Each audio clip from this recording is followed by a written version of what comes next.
I'm just waiting just to make sure that I want to make sure that the YouTube feed is working. If somebody else can sort of It just go is. out, it is working. Okay, Looks thanks. like All right. Okay, good. I don't need to do it myself then.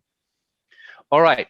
Good evening and welcome to the May 13th regular board meeting of the Webster Grove School District Board of Education. Has everybody had a chance to review the agenda? And does anybody have any changes that they would like to propose? And if not, can I get somebody to make a motion to approve the agenda? We approve the agenda. Okay, Second. all in favor? Oh, thank you, Alex. Yes, I'm sorry, we have a proposal and a second. All those in favor? Aye. Aye. Anybody opposed and any abstentions? Okay, agenda is approved. Item 2.01, board calendar. There's no updates. It's just the updated calendar. Nothing new that's been added this time around. Okay, excellent. And thank you. And so then I draw everyone's attention to the correspondence log. And so there we have letters from the public. We've had nobody who's asked that theirs be included as public comment this time, so there's just elements in the correspondence log. I would draw the board's attention. We had at least one person who was pretending to be somebody else when they were sending letters, and we will not include letters from people who are committing identity theft. Board policies 2.03.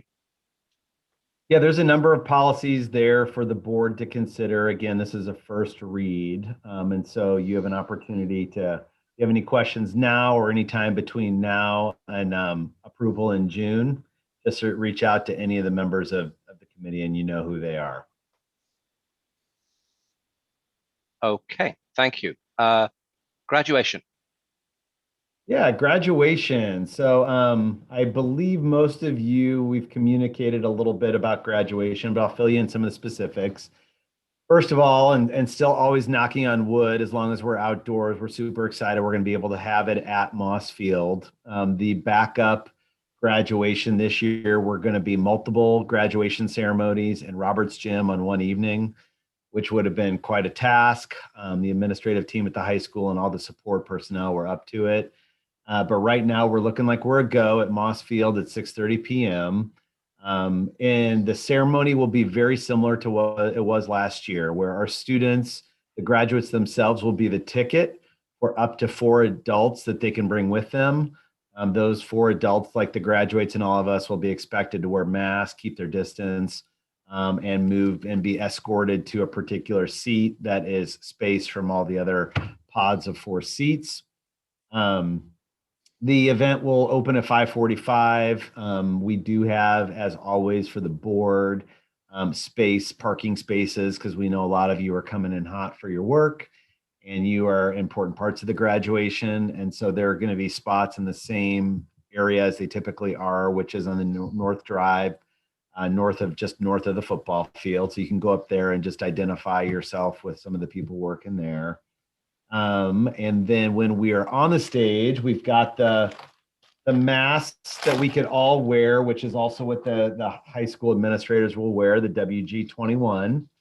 And then when we are, when they are calling names, the 2 students are calling names, you will stand on the stage and say congratulations. And so we'll make sure that you know that night who is A to E, A to F, whatever it may be. It won't be the same handoff as it is as in non-pandemic years, but it's still a nice tribute.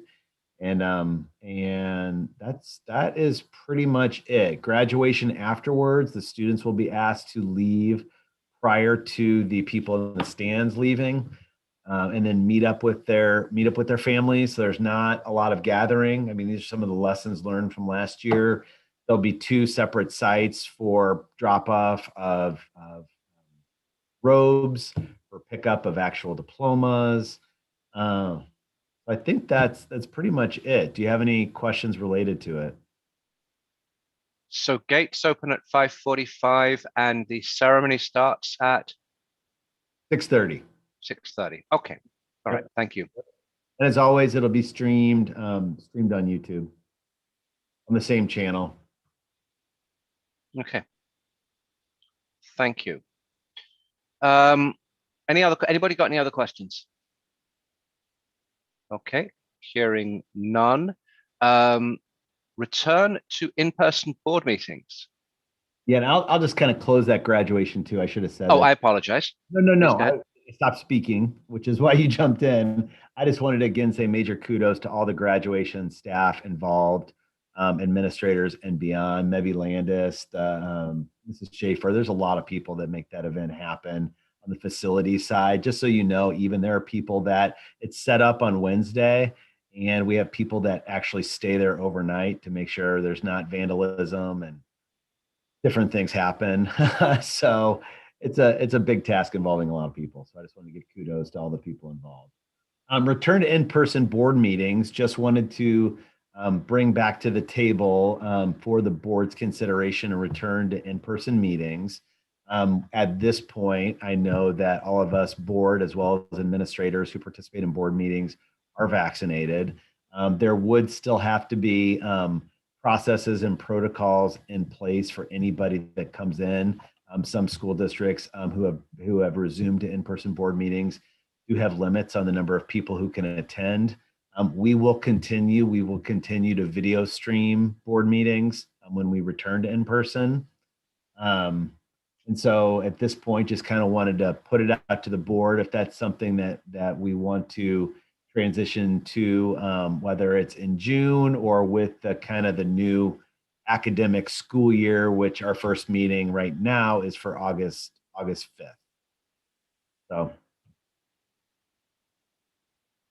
So my thought is that we aim to come back to in-person coincident with the start of the new school year. So with either the first or the second board meeting in August.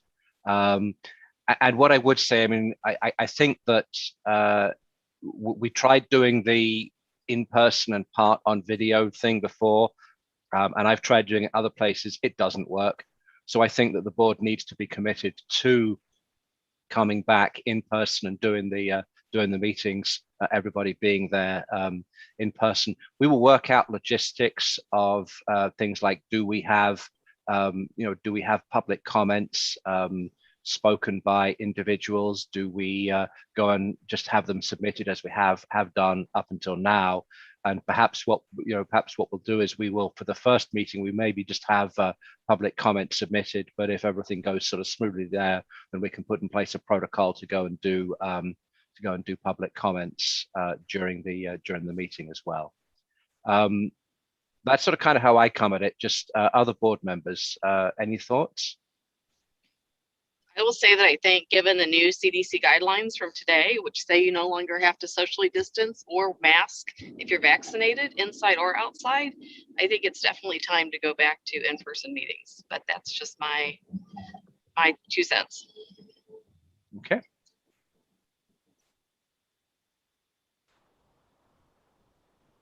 I'm okay with living till August as well. It just kind of gives us some time to kind of work out some more details and make sure everything is safe and all that kind of good stuff. So I'm okay with starting up in August as well. And so board members, remember, typically we take July. We will not have any board meetings in July. So we're not talking about lots of meetings we'll have before then. It's when the whole sort of year gets going again. And we expect that the schools are going to be back. Well, I guess John's going to probably we'll mention that later on. So I think that we're going to be returning to something that looks a little bit more like normal for next school year, and I think this is a good time to go and do that as well. Anybody else got any thoughts? I was just going to sort of echo what Joe thought. I'm ready to go back whenever everyone else is comfortable. I think to your point, David, it is important that we're all comfortable and committed to being there in person. I think that will make it easier for the transition. So But yeah, with the new CDC guidelines and the fact that we're vaccinated, I'm ready to go back whenever possible because I haven't done one in person yet. So I'd like to do that. One of the things I just wanted to add, because it's obviously been a topic of discussion today, and I've heard a few people mention CDC guidelines, is just a reminder that we take our lead from St. Louis County. And so I don't anticipate, I've been asked by staff members, I've been asked by community members today if the masks are coming off, and they're not. And so I just wanted to just remind people that we may be back, but we still may be masked. That's kind of the thinking that some of the infectious disease people who I've kind of taken the lead from, and all along, that's what they were thinking. So, but again, I think that is not to say that I don't agree that that's further evidence that we should be coming back and doing it safely. I just kind of wanted to put that out there because I know other people are just wondering what those CDC guidelines mean for us. So. And I would suggest that we start off. Go ahead, Joe.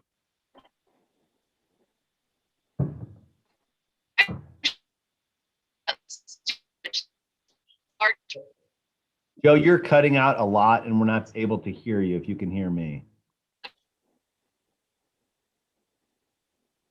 Can you hear me now? Yes. So I was just going to say, we're talking about students who a large percentage of are not vaccinated because it's not available yet. So I think that makes it different as well. Yeah.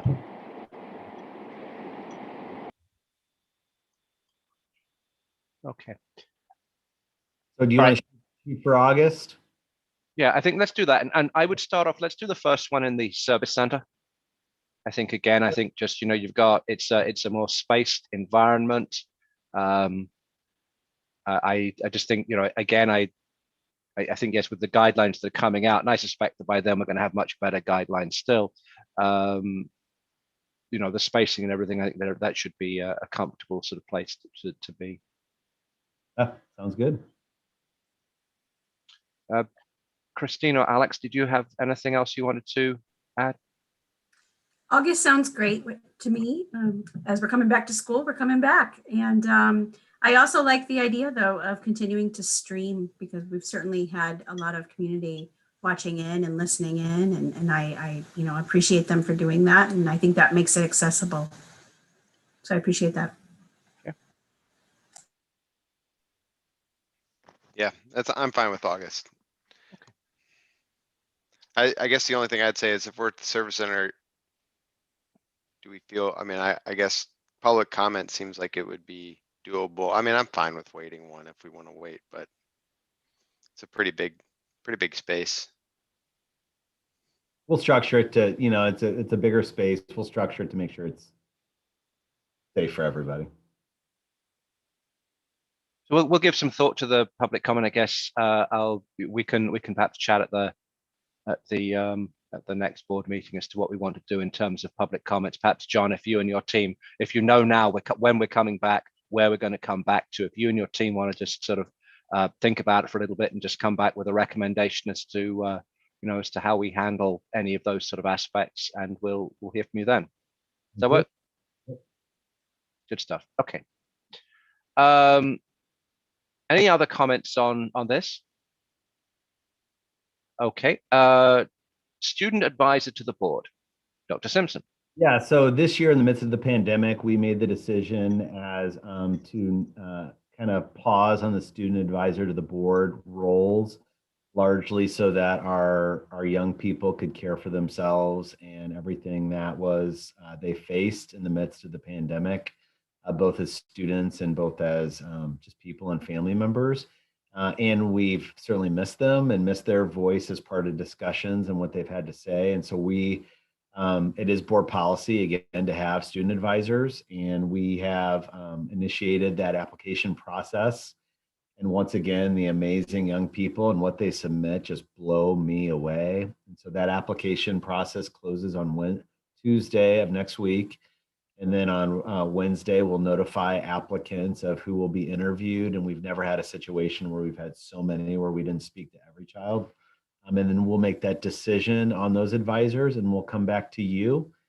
David had made the suggestion that it kind of made sense too to resume the advisor position and kind of coincide it with when we came back to in person. It just all kind of made sense. So more, yeah. So if you have any comments or anything related to that, but we're excited to have them back. Any board members, any comments about that? Any thoughts? Yay. Yeah. Okay. And so we'll do the same thing that we've done before, which is this is student advisor. So it will so that the individual, and presumably we'll do 2 individuals who will come to alternate meetings again. John, is that the expectation? Okay. And so they will sit at the advisor table along with all of the various other advisors that we have to the board. So that'll be great. It'll be good to have them back. Christine. I was just wondering what that interview process looks like. Yeah, so we develop, have questions that are developed that are tied to it. And we typically have now we don't have last year's advisors, but typically it's the previous year's advisors and then Matt Irvin, high school principal, myself, and then also one of my colleagues that kind of sit around the table and ask them the same questions and try to make them try to create a space where they are as comfortable as they can be so that they can share. And so that's kind of what it looks like. Sure. If you'd like assistance, I'd be happy to serve from a board perspective. Okay. Yeah. Appreciate that.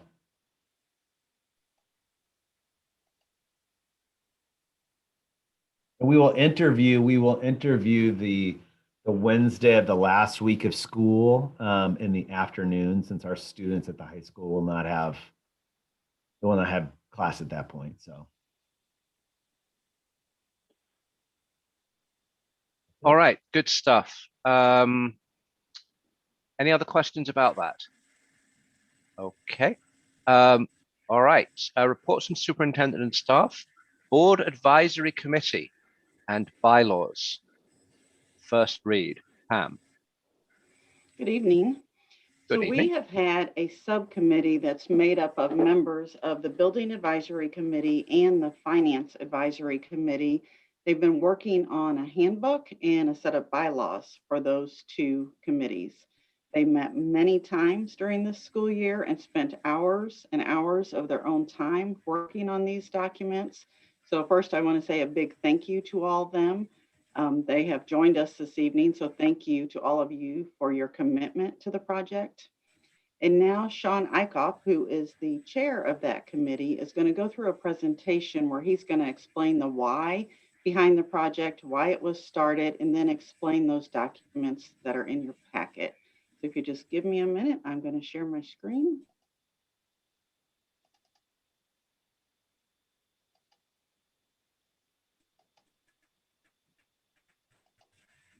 Okay, can everyone see that? Yes. Thank you, Sean, Pam. I Can think you you're hear me? muted. I am unmuted. There we go. I hear you. Yep. I hear you now. Am I there? Good evening. Good evening. So thank you, Pam, for the introduction, and thank you, Board of Education and other attendees this evening for putting this on the agenda. I want to assure the board and the district that the Building Advisory Committee and the Financial Advisory Committee are 2 well-functioning committees that are appointed by the board. It's not all doom and gloom is the reason that we're doing this. It's kind of one of those things where, as a member of the Building Advisory Committee, I kind of looked at the amount of work. You're breaking up. I wonder, do you want to go off video? District members. Sure.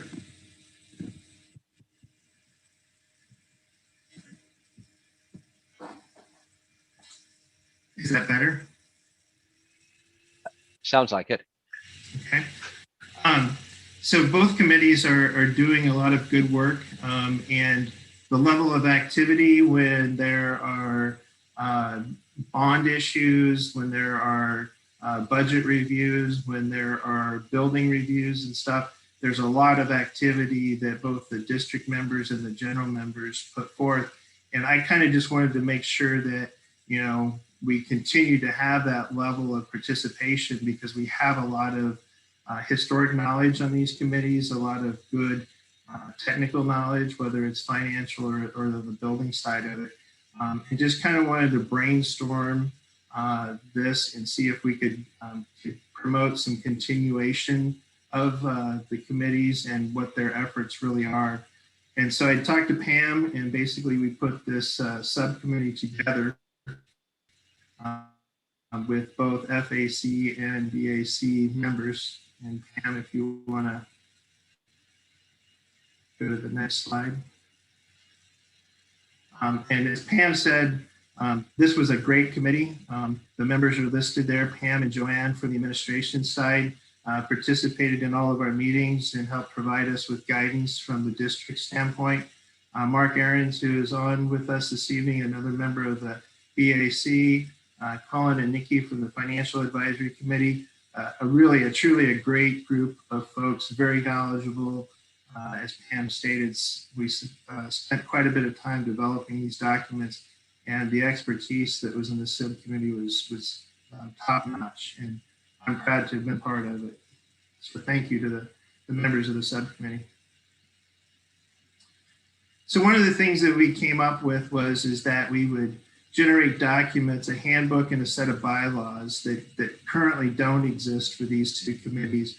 And the handbook was kind of viewed as more of a general guidelines from the Board of Education to the committees.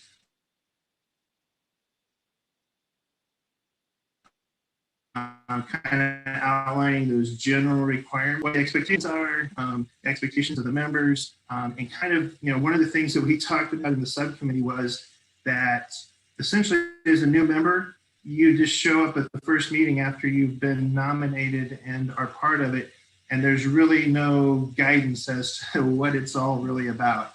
So we kind of felt the handbook was a good way when people had questions about what the committees are doing and what membership would be about, it would give people some insight to that from the board and the committee perspective. Okay. Bylaws, as everybody knows, are a little bit another level down into the details of the operations of the committees. The expectations are defined to another level in regards to memberships. And we basically determined to have two sets of bylaws, one for the BAC and one for the FAC. And essentially they're identical,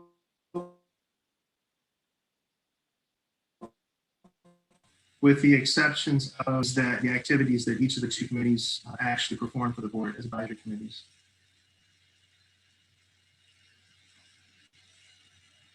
Some of the major points just to point out as you review the documents that were provided that were developed by this subcommittee is that the Board of Education liaison, obviously the FAC and the BAC both have a liaison from the Board of Education that's appointed by the board. So that continues as it is currently.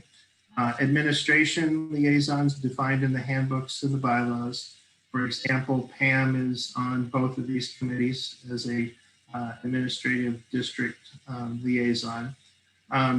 We recommended, just as John had talked about with the Board of Education, of also adding student liaisons to both of these committees to allow students opportunities to understand the workings of these committees and potentially get some exposure to the Board of Education, how they operate. The general membership is nominated and selected by the committee, recommended to the board, and approved by the Board of Education. We defined the number of members that we're looking to have on the committees, the qualifications of the members, and diversity. And so we decided that 9 was probably the optimal number for each committee. The term and length of service, basically looking at a 3-year term for each person, up to 12 consecutive years. and then they would need to roll off of the committee. So that gives us some continuity in that, but allows us to provide opportunities for additional people to come onto that. And I know that Alan mentioned in one of our discussions that we want to make sure that not everybody rolls off at once. So there will be some grandfathering work there to set that schedule up with current members. So we continue to have the current members serve and roll off as necessary there. A couple of things that in regards to meeting attendance is that sometimes people think they want to be involved and they come to a meeting or two and then they disappear. And we really want to address that because we really want to be able to have members that are actively participating in these committees. And there's really no procedures currently for coming back to the Board of Education and asking for this person to be removed and to get a different candidate onto one of these two committees.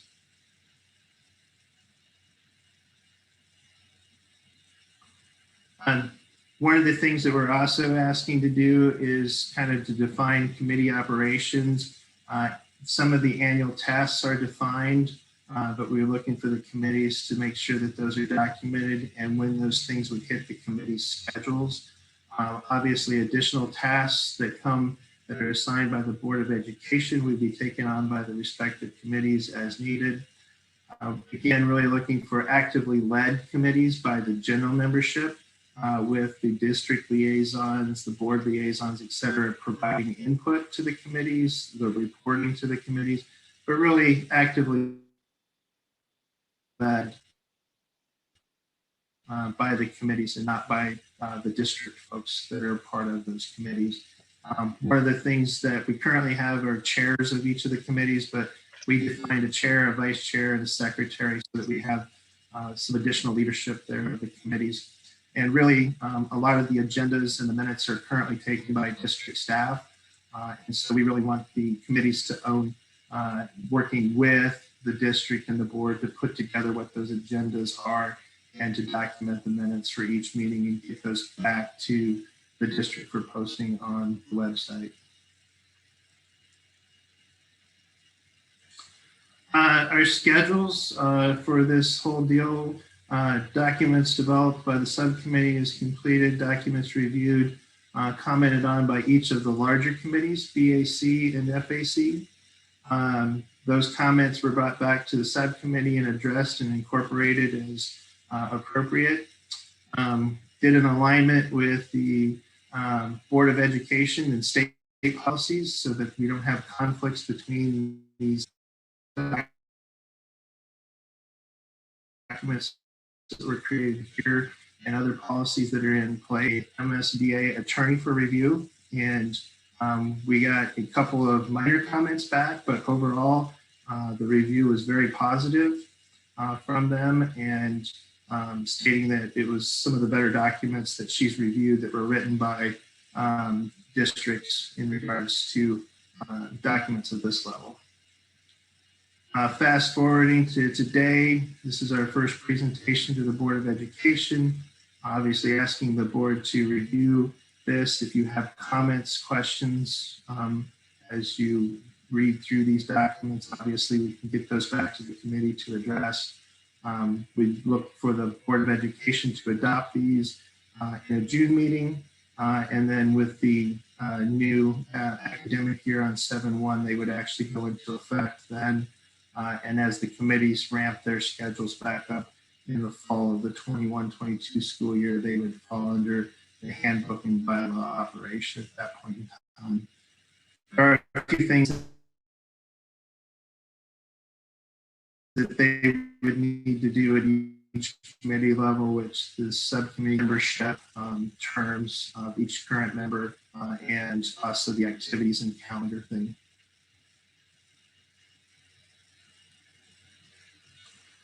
So the, go ahead. So our request and recommendation for the Board of Education to review and adopt these developed documents. If you have changes, we're happy to look at those with you and update the documents accordingly. And then there are a couple of things that we need to make sure that the DA policy for the Board of Education, that the membership language be changed from resident within the Webster Groves School District to resident within Webster Groves School District and or parent or guardian of a Webster Groves School District student. And the thought process around that is that you may have a student in the Webster Groves School District really would add value to one of these committees, but might not live within the district, but has a vested interest because they have students in the district. So that would be one thing that we would ask the board to take a look at as we review this.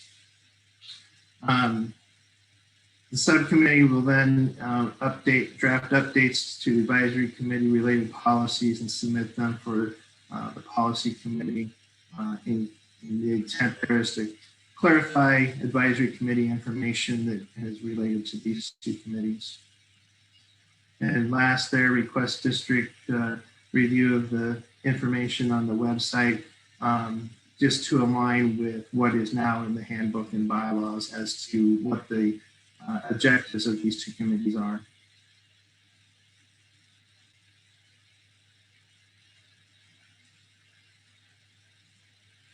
Questions, comments? Anybody from the subcommittee want to add anything to the information presented? Colin, Mark, Nikki?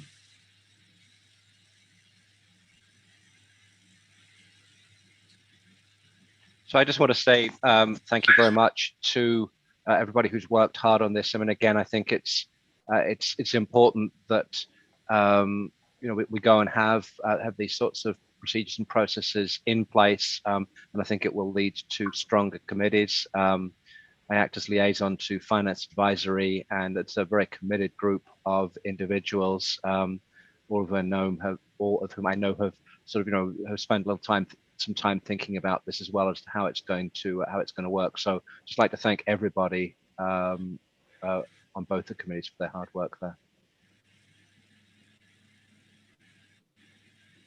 I see no other questions, so thank you. Thank you very much. Pam, is there anything else you need us to do at this point? No, not at this time. I would just like to add one comment. We did take to the policy committee this week the same wording for changing the membership of the committee so that there could be a parent of a student who maybe that parent doesn't reside in the district. So that policy will be brought to you in the future to change that policy so it aligns with the handbook. Great. And I just wanted to add that I know every single one of us is grateful, and just that your work on the committee is huge for our school system and the functioning of our school system. And your work with the handbook and the bylaw development is taking the work of not just your groups, but the district to the next level. So again, like David said, thank you for your efforts in improving our school system and our functioning moving forward. Big thanks. You're welcome. And again, just thank you to the committees and the subcommittee members that put their time and effort into that. Pam and Joanne, as well as the 4 committee members that were present here this evening. It was a wonderful work with. Thank you. Okay, if there are no more questions, then I will move on to the next item, update on second semester learning and student programming. Dr. Simpson. Yeah, so we not a lot to share tonight. This is kind of that standing item on our agenda that's been here since the start of the pandemic. And again, our teachers and staff and schools continue to do what they can in both the in-person and virtual settings to make school as great as possible, as well as the end of the year, the important closure of the school year. And just, again, thanks to all of them. I did want to just let the board know that last week we had sent out a message to families regarding if they were interested in participating in the virtual program through MOCAP to reach out to us and let us know. And at this point, we have 6 children that are interested in signing up. Some of them are not firm commitments. They'd like to just get on the list and still figure it out.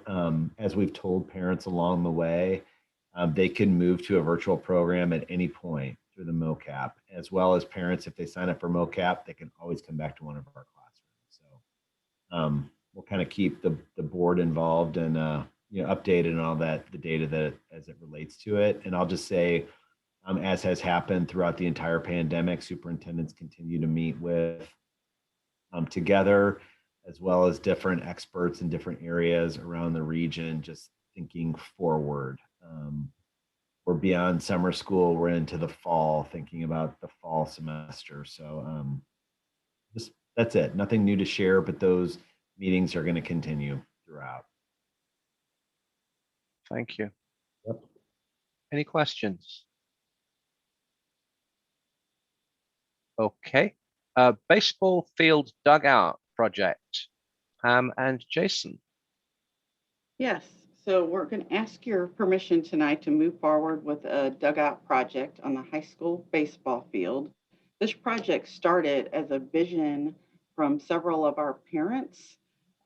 They then took that vision and did the hard work and started raising a lot of money for this project. So hats off to them for all of their hard work and their fundraising efforts to make this possible. I think some of you may know that we actually bid out the dugout project. It was more of a construction project several months ago. It came in over budget, so we did not move forward with that project.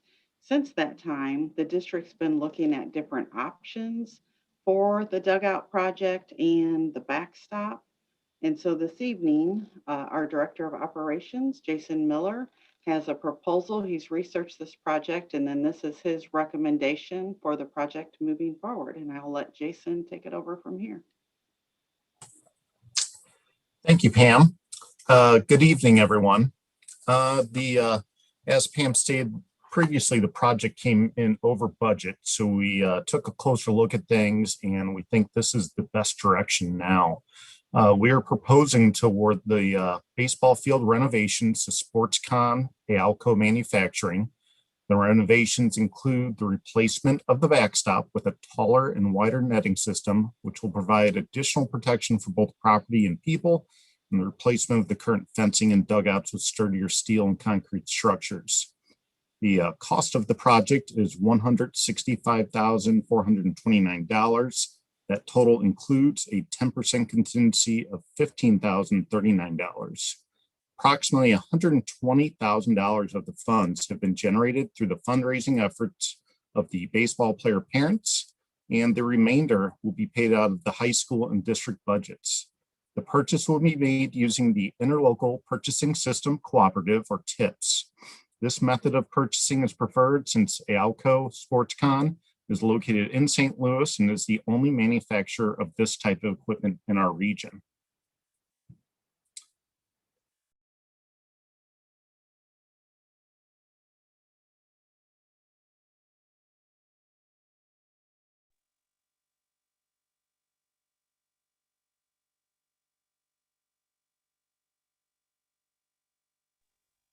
All right, I'm having a little problem here. Just give me a second. My PowerPoint froze up.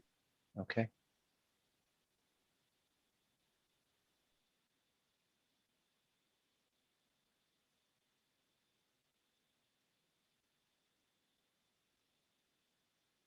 Okay. Boy, that's a heck of a dugout. I was going to say, if approved, the board gets to go to. Right. So. I'm all about that.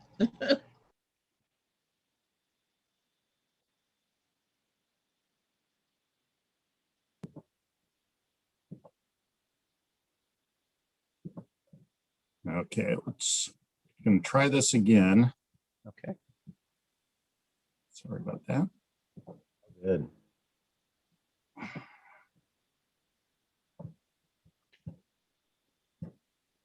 Perhaps if you just slide, you don't try to put it in slide mode, you just try to go and step down from that, we can still see it. There we go. Okay. Can everybody see that? Oh, or am I sharing the wrong screen now? That's the presenter screen you've got up there. Okay, sorry about that. Not to worry. There we go. No. Okay. Oh, here we So go. Yeah, we're good now. Okay, sorry about all that. Not to worry. Project description, this will be the replacement of the dugouts, part of the fencing at the field, as well as the backstop.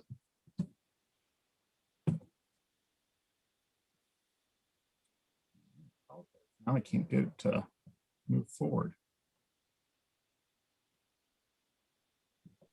There we go. So this is the current dugout and roof. This is the home side. The visitor side is very similar.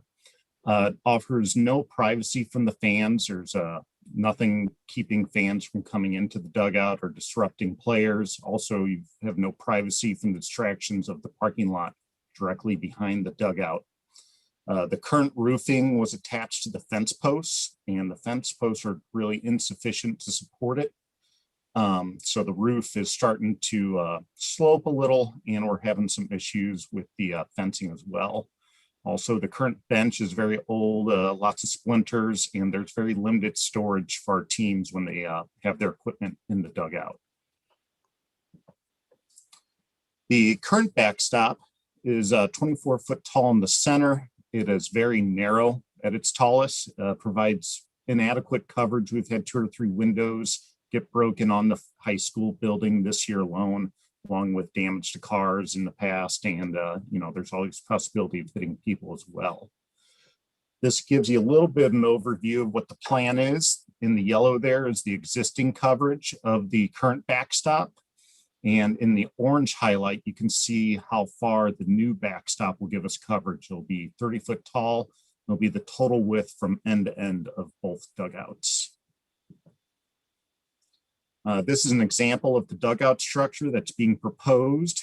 It has very sturdy steel I-beams and steel posts concreted into the ground with concrete walls that give you the nice privacy as well protection from the weather. This is an example of the outside of the dugout showing a stacked stone concrete panel. We plan on selecting something that has a brick pattern that will more closely resemble the high school buildings. This is an example of the netting system. It's a cable suspended, so there's no posts in the way of the view. It's a very clean and open look. One thing I will mention, if you see the padding at the bottom, this helps protect players who might be going after a foul ball and run into the pads. It's a lot safer than running into the metal chain link fencing they currently have. And that's the backside, giving the idea of the sight lines for the spectators. And there's just a good overall shot of the proposed netting system as well as dugouts at another location.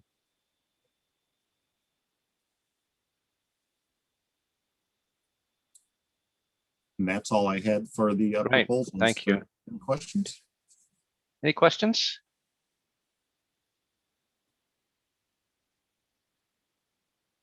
All right, seeing none. Thank you. That's I really appreciate the pictures. That's great. Pam, do you have something you need us to do with this? You're muted. Yep. Sorry about that. My mouse That's was not cooperating. It's on the wrong screen. Yes, we do need a motion to approve the purchase of the dugout and backstop systems through SportsCon ALCO. Okay.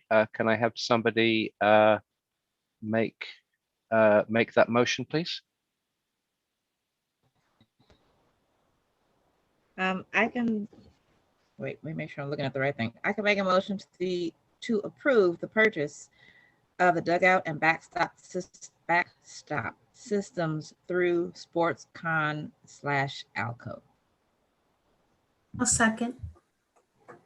Okay. Any other comments? All those in favor? Aye. Aye. Anybody opposed? And any abstentions? Okay, so that passes. So thank you very much. Congratulations. Look forward to seeing that go up. And thank you very much to the parents who've I mean, just $120,000 of that cost through parental fundraising. That is great. So really appreciate that, and it will be something else to be proud of at the high school. So thank you.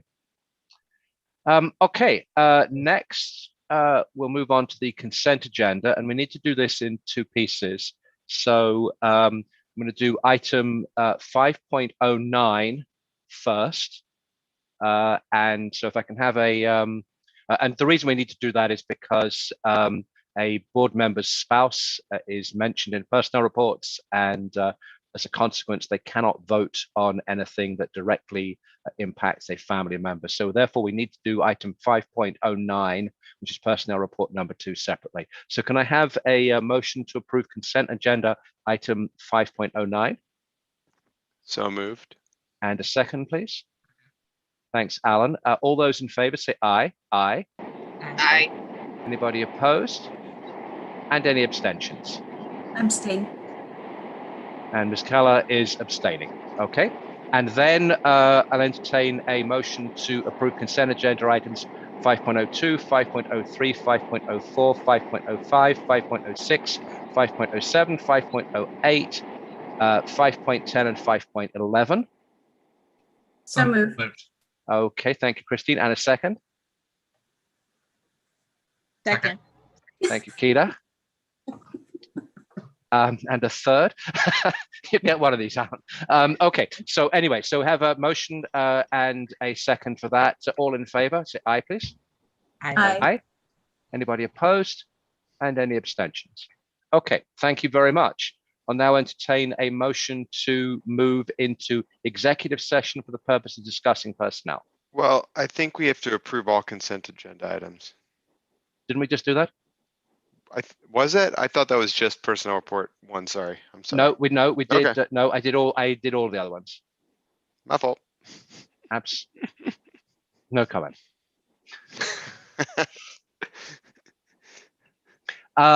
Okay, so therefore, if I can have as a motion to move into executive session for the purpose of discussing personnel. So moved. Thank you, Alex. And a Second. second. Thank you, Christine. Roll call vote, please. All those in favor?